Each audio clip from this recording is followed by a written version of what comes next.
Récemment, j'ai accompagné une femme cadre qui travaillait sur un projet transversal. Quand elle arrive en coaching, elle était épuisée. Pourtant, elle aime son métier. Pourtant, le projet sur lequel elle travaillait faisait du sens pour elle. Et pourtant, elle se faisait violence chaque matin pour aller au travail. Ce qu'elle a découvert pendant notre travail ensemble, c'est quelque chose que je vois chez beaucoup de femmes cadres qui ont une expertise. Au départ, elle pensait manquer de ressources. Elle avait l'impression de ne plus avoir l'énergie nécessaire pour faire avancer son projet, parce qu'il y avait des retards qu'elle n'imaginait pas, parce qu'il y avait des obstacles auxquels elle n'avait pas pensé.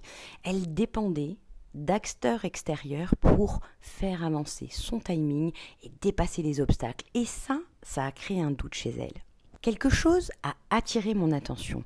Habituellement, cette femme était orientée vers l'action, mais là, elle ne cherchait plus de solution. Elle cherchait ses erreurs. J'aurais dû faire ceci, j'aurais dû anticiper cela. Quand on pense au perfectionnisme, généralement, on pense à quelqu'un qui veut tout faire parfaitement.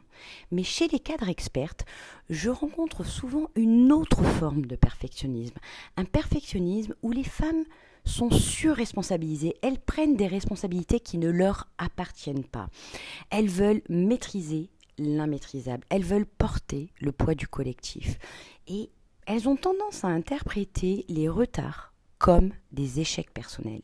À force, elles ressassent, elles s'épuisent, elles commencent à douter de leurs compétences, elles ont des difficultés à décrocher du boulot et elles commencent à douter de leurs compétences à elles, alors que la compétence n'est pas du tout le problème. Dans ces cas-là, la question qu'il faut arrêter de se poser, c'est comment j'aurais dû faire pour être plus performante. Il faut la remplacer par quelle est ma part de responsabilité réelle dans cette affaire. Et puis, qu'est-ce qui ne dépend pas totalement de moi. C'est exactement sur ce type de problématique que j'accompagne les femmes cadres expertes, des femmes compétentes, des femmes engagées, des femmes consciencieuses, mais qui finissent par s'épuiser parce qu'elles portent plus que leur juste part de responsabilité.